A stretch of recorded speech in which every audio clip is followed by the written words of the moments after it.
Bonjour à toutes et à tous. Aujourd'hui, le groupe La France Insoumise souhaite interpeller sur la question du chantier du Lyon-Turin et sous le titre d'une conférence de presse dont le thème est Maurienne siphonnée, territoires asséchés.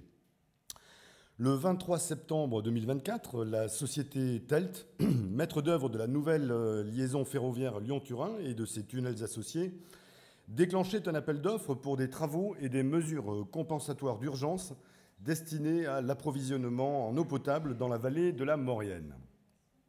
Cet appel d'offres de 2,5 millions d'euros porte sur la réalisation de zones de déchargement pour camions et pick-up afin d'acheminer de l'eau potable par citerne ou en bouteille aux habitants de la Maurienne. L'appel d'offres porte également sur l'installation d'unités de traitement mobile et leur encadrement sanitaire en cas de besoin pour alimenter humains et animaux en eau potable en cas de pollution. Le 26 septembre, un communiqué de presse de Gabriel Amar et de moi-même dénonçait la prédation, la pollution, le gaspillage et maintenant la disparition de l'eau potable contenue dans les nappes phréatiques fracturées par les travaux de percement, au détriment des habitants de la Maurienne et de l'habitabilité future des communes maurianaises, demandant à TELT et aux élus promoteurs du projet de s'expliquer sur cette catastrophe environnementale que nous avions depuis longtemps déjà identifiée et dénoncée. Nous demandions au préfet de la Savoie et aux autorités publiques d'engager toutes les mesures conservatoires utiles à stopper immédiatement ce chantier qui met en péril la ressource en eau sur l'ensemble du territoire maurianais et même au-delà. Le 2 octobre, par communiqué de presse interposé, la préfecture de Savoie répond à cette alerte en prétendant que la réalisation du tunnel du Lyon-Turin s'inscrit parfaitement dans la préoccupation prioritaire de l'État et de chacun des habitants de la Maurienne concernant la qualité et la disponibilité des ressources en eau. La préfecture affirme de surcroît que depuis 2007, TELT a montré un respect scrupuleux de ses engagements et obligations de garantir au droit du tunnel la pérennité de l'accès à l'eau potable, mais aussi de compenser la perte de ces ressources hors eau potable. Le 16 juillet 2024, pourtant, le magazine d'investigation Mediapart révélait des dégradations graves causées au barrage du Pont aux Chèvres du fait du percement du tunnel, révélant en même temps l'omerta sur ce sujet pendant 5 ans de TELT et de EDF, responsables du barrage. Depuis 2003, pourtant, la commune de Villarodin-Bourget était significativement impactée par le tarissement de 4 des 5 sources de la commune, comme cela avait été identifié d'ailleurs par TELT dans son rapport hydrologique de 2017, qui reconnaissait déjà que le creusement du tunnel en était à l'origine et que Saint-Michel-de-Maurienne, Saint-Martin-la-Porte, Aurelle, Saint-André, Avrieux, Ossois et Modane sont déjà ou seraient également impactés sur le plan hydrogéologique par ces risques de tarissement. L'évaluation du volume des eaux d'exor au droit de la commune de Villarodin-Bourget est de 60 litres secondes environ, soit pratiquement 2 millions de mètres cubes d'exor sur une seule année pour cette seule commune, et c'est 2 fois plus à Saint-Martin-la-Porte avec 120 litres par seconde, soit près de 4 millions de mètres cubes par an. D'ailleurs, le rapport COVID, commandé par la Commission européenne en 2006, donne le bilan des captations d'eau sur une année entre 60 et 125 millions de mètres cubes, ce qui est comparable à l'alimentation nécessaire à une ville de la taille de Lyon. Alors que TELT est hors la loi pour le respect des périmètres de protection, des zones de captage d'eau potable à l'aplomb du tracé du tunnel de base du Lyon-Turin, le préfet de la Savoie a lancé une enquête pour réviser les arrêtés de déclaration d'utilité publique, la DUP, établissant les règles applicables à ces zones afin de mettre rétroactivement ce projet écocide dans les clous de la légalité en autorisant les excavations du tunnel, jusqu'ici absolument interdites, quelle que soit la profondeur, au risque de siphonner ou de tarir les captages d'alimentation en eau potable. Bien que reconnaissant le sérieux des arguments présentés par les contributeurs concernant les risques de tarissement des sources et la diminution des ressources en eau, le commissaire enquêteur a émis un avis favorable à l'allègement des contraintes qui permettrait de creuser le tunnel de base à l'aplomb du périmètre des captages concernés au-delà des 100 mètres de profondeur. Enfin, nous voulons pointer une autre pollution liée à ce chantier du Lyon-Turin et qui est une pollution qui est d'ailleurs commune au projet de l'accélérateur de particules FCC du CERN en Haute-Savoie, couvrant lui une longueur de 91 km, qui est celle de la dispersion des roches d'excavation du seul tunnel de base pour le Lyon-Turin, 115 km, 2 fois 57 km et demi de long, pour un diamètre de 10 mètres environ. Le volume de roches brutes qui sera donc extrait dépasserait les 10 millions de mètres cubes, soit le double, 20 millions de mètres cubes, une fois concassés.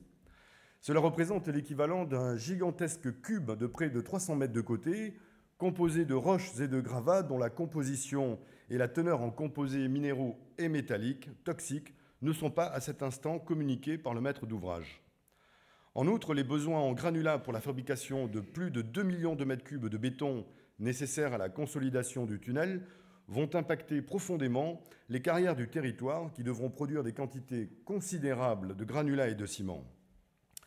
Se pose la question du devenir de ces énormes volumes de roches concassées, de leur épandage ou de leur stockage dans une vallée déjà très étroite dont les terres destinées à l'activité humaine, agricole ou pastorale sont déjà fortement menacées. Pour toutes ces raisons, nous réitérons notre demande d'arrêt pur et simple de ce chantier qui représente plus que jamais une atteinte irréversible à l'environnement. Un risque pour l'approvisionnement en eau potable, bien sûr, et la santé des habitants de la Maurienne, et une menace pour toutes les activités économiques de la vallée, y compris pour les stations de ski. En outre, la menace d'un coût insupportable pour les finances publiques, dont la dégradation a atteint un niveau inédit, est avérée étant donné l'ampleur, le volume, le côté gigantesque des finances nécessaires pour ce chantier. Notre groupe, actuellement en examen en commission des finances pour le PLF, a également déposé un amendement pour suspendre les travaux et le coût économiser le budget qui est nécessaire aux prochaines années sur ce chantier. Nous déposerons également une proposition de résolution pour faire un état des lieux, observer de quelle manière ce chantier a évolué dans le temps, pour en mesurer ses impacts écologiques et financiers. Nous demandons également que la ligne existante soit réparée et réhabilitée pour absorber le trafic de camions, de marchandises et de voyageurs, trafic qui pâtissent fortement d'un sous-investissement de l'État dans les lignes du quotidien comme dans le fret ferroviaire. Je tiens à excuser également le sénateur Gontard et la députée Châtelain qui ont été retenus par ailleurs, mais qui étaient prévus pour intervenir à cette conférence de presse. Et maintenant, si vous avez des questions, eh bien, nous y répondrons volontiers.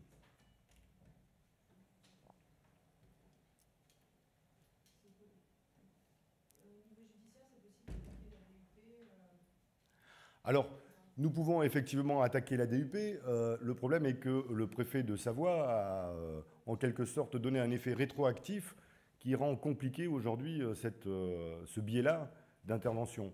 Donc, ça va être compliqué de dénoncer ce qui a été décidé par la préfecture de Savoie, qui a donné un accord, un blanc-seing en quelque sorte, et c'est muet, comme vous le verrez dans le dossier de presse qui vous a été remis, par rapport à l'intervention, le communiqué de presse de la préfecture se mue en véritable avocat de TELT, ce qui, évidemment, ne nous satisfait pas. Est-ce que vous pensez avoir un angle d'attaque d'un point de vue législatif, d'un point de vue de vos attributions et du pouvoir de député?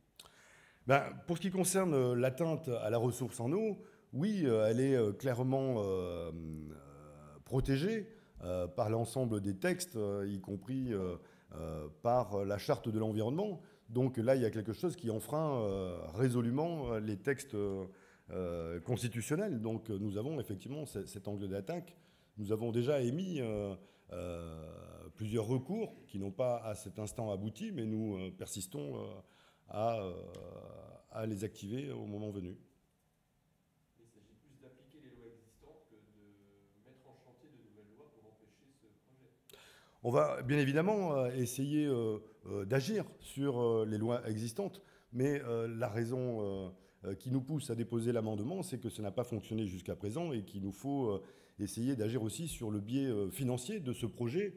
Parce que dans un moment où les finances publiques sont déclarées sinistrées, on a bien évidemment des économies à faire, sachant que la ligne existante elle-même pourrait absorber une très grande partie du trafic que le nouveau Lyon-Turin est censé absorber.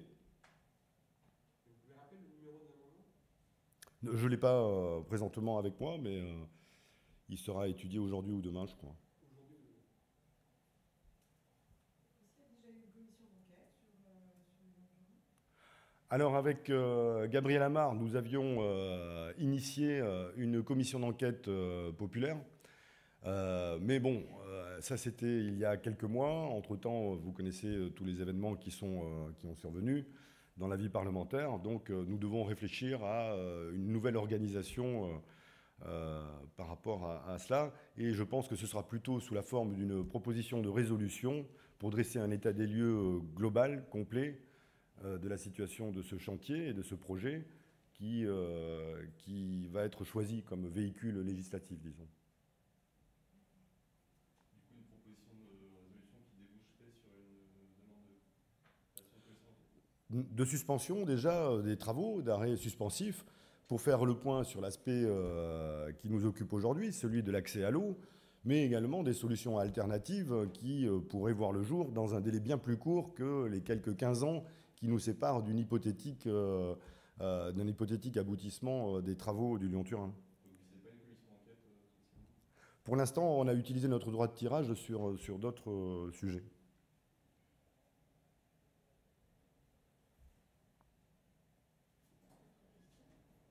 Au niveau du barrage, il y a une baisse de l'eau, mais concrètement, c'est quoi Ce qui s'est passé, c'est qu'il y a eu un affaissement du niveau du barrage de 6 cm, je crois, qui est largement supérieur aux mesures constatées habituellement, puisque c'est un effet qui se produit dans les barrages, étant donné la densité à un endroit concentré.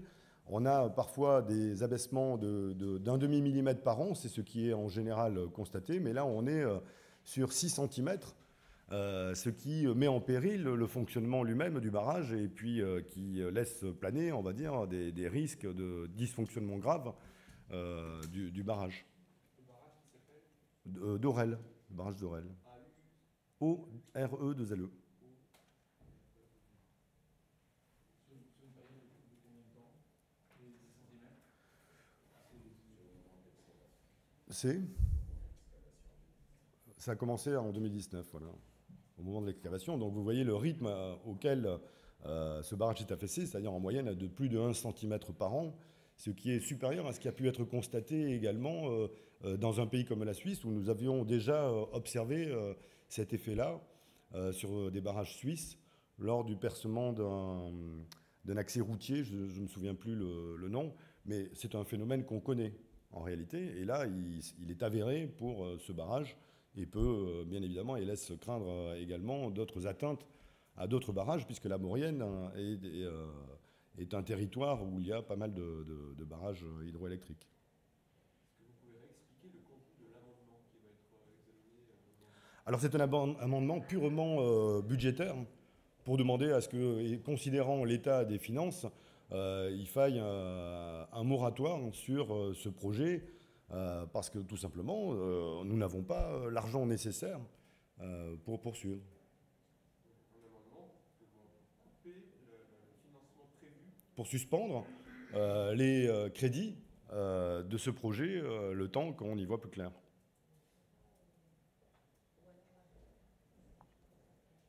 Et le sujet, justement, il avait été abordé par M. Gontard via une question écrite au Premier ministre. C'était le 3 octobre dernier, me semble-t-il. Où est-ce qu'on en est aujourd'hui? Est-ce que vous avez eu des réponses? Je n'ai pas compris. Donc, le sujet du Lyon-Turin et de l'eau, il avait été abordé via une question écrite le 3 octobre dernier par M. Gontard, qui avait adressé une question écrite au Premier ministre. Est-ce que vous avez une réponse? Alors, je ne sais pas, parce que Guillaume Gontard devait être parmi nous. Et puis, il a été retenu au Sénat parce qu'il doit intervenir sur un sujet important. Donc là, je n'ai pas la réponse à sa question écrite. Alors nous accueillons Béranger Cernon qui va nous parler de la ligne existante et de la façon dont, bien évidemment, nous, on envisage les choses pour procéder à des reports modaux plus rapides que les 20 ans qui nous séparaient de l'aboutissement de ce chantier. Béranger, si tu veux.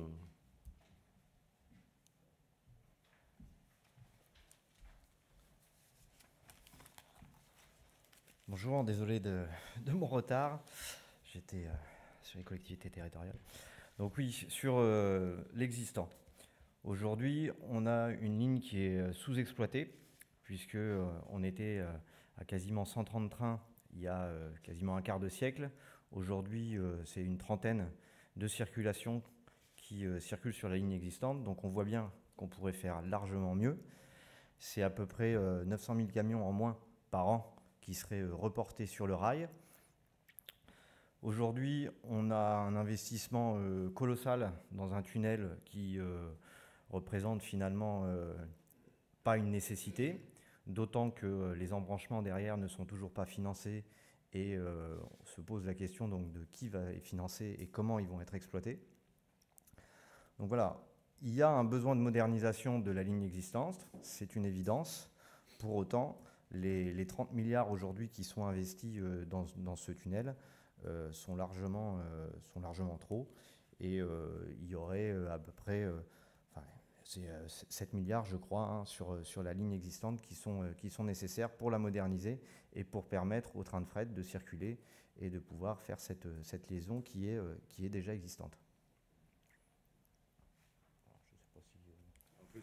Ouais, s'il y a des questions particulières, si... Sur le tunnel en lui-même, ils n'ont pas démarré. Je crois que c'est 2% je crois, du tunnel hein, qui doit être construit actuellement. Donc voilà, on est sur... on est au tout début, ouais. Oui. Parce que plus on va avancer dans les travaux, plus on va vous dire on a déjà mis X millions dans le projet, on va pas s'arrêter maintenant. C'est pour ça que nous, on alerte dès maintenant et il faut revenir en arrière, il faut revoir les choses, il faut réfléchir aux solutions qui sont actuellement existantes plutôt que d'investir 30 milliards et de se dire on va jusqu'au bout parce que ça a été voté, parce que ça a été décidé. Donc, si je comprends bien, vous dites votre solution alternative d'aménager la voie existante serait économiser 23 milliards, c'est ça? À peu près, oui. Si je posais la question aux partisans du projet, ils me diraient que le tunnel fait gagner combien de temps de trajet? Le temps de trajet en gain, je crois que c'est 1h20 à peu près. Mais bon, on est sur des trains fret, hein, on n'est pas sur des trains de voyageurs avec, entre guillemets, des obligations horaires ou des obligations de rapidité. Après se pose aussi très clairement la question de comment on fait en sorte que les camions puissent, en tout cas ce qu'ils transportent, soit mis sur les trains. Il y a des solutions qui sont possibles, hein, notamment de faire des caisses qui soient possible de mettre sur les camions et sur les trains, ce qui ferait là aussi gagner en termes de rapidité, puisqu'aujourd'hui la question du fret, elle va bien au-delà du seul Lyon-Turin. La ligne classique dont vous parlez, c'est celle qui est fermée actuellement, on est d'accord? Oui, c'est celle qui est fermée actuellement. Qui ne va pas ouvrir avant mars 25 ou quelque chose comme ça. Ouais, elle est prévue pour le mars 2025, voilà. Bon, sous réserve comment dire. Oui, parce qu'il y a des contraintes qui font que c'est reporté. Bon, la SNCF ne met pas non plus que de la bonne volonté pour la rouvrir au plus vite, mais bon. Qu'elle pourrait mettre des moyens supplémentaires pour pouvoir la rouvrir beaucoup plus vite. Voilà. C'est ce qui s'est passé sur la Maurienne, hein, c'est quelque chose que je ne vais pas dire qui était prévisible, mais en tout cas il y avait déjà eu plusieurs alertes sur le sujet, et malheureusement ça s'est produit. Elle est déjà couverte la voie à ce moment-là? Il y a des endroits qui sont couverts, oui. Juste au bas de la phrase, elle était a priori déjà... Oui, tout à fait. Pas complètement...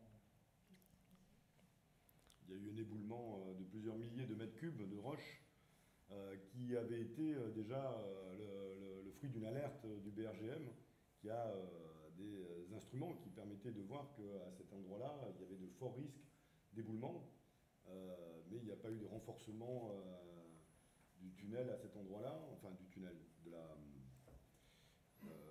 du passage qui lui est couvert. Et donc,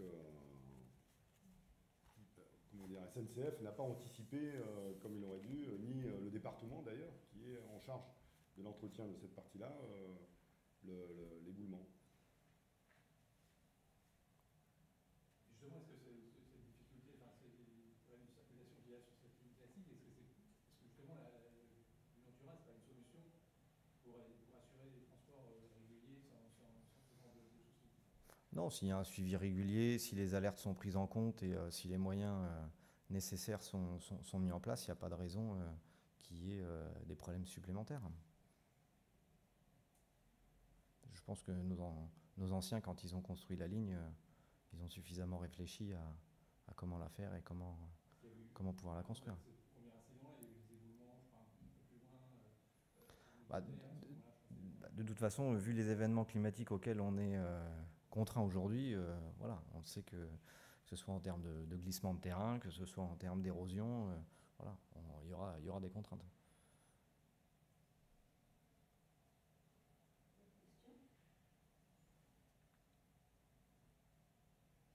Bien. Si vous le souhaitez, on peut également se retrouver en salle des 4 colonnes pour des échanges moins formels sur le sujet. Et merci à toutes et à tous.